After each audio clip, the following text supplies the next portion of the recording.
Dreams delayed. The decision was inevitable, and it came this week that the 2020 Summer Olympics in Tokyo postponed until sometime next year. Organizers in Japan had hoped against hope that this wouldn't happen, but without an end in sight to the coronavirus crisis, it had to be done. Now, Indonesia has already said, as you know, Sandy, that it supports the decision. Athletes had already qualified in the Indonesian Olympic team: badminton, track and field, archery, weightlifting, shooting. Are traditionally strong sports. Now, this has to affect the team because world-class athletes peak.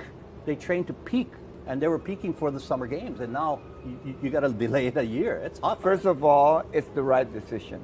You got to hand it over to. You have to appreciate what the Japanese government and the IOC. They must really having really hard times to decide, but I think it's the right decisions.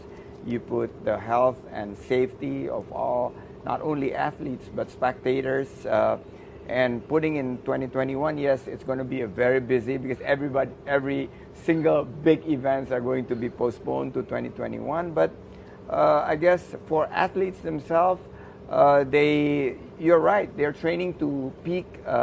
At the games, and now you have to sort of like reprogram so the athletes can pick in 2021. It's a tough decisions, but I guess the right decisions to prevent something bad really happening. No Olympics has been postponed before, except even during the war. I think World War II, 1940, canceled because of the war.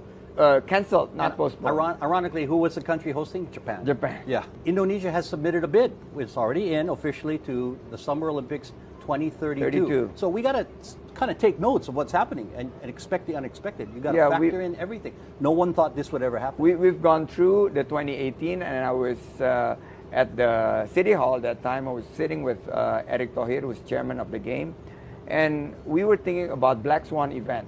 So this is a Black Swan event. We never thought about it, but pandemic was one of the scenarios that we were running. Really? But not a global pandemic, but like a small outbreak of diarrhea of that because of the food and stuff like that. That's one of the scenario planning that we went through. So yeah, I guess we have gone through this coronavirus for our 2032 bid. We need to make sure that all Black Swan events are identified from early on.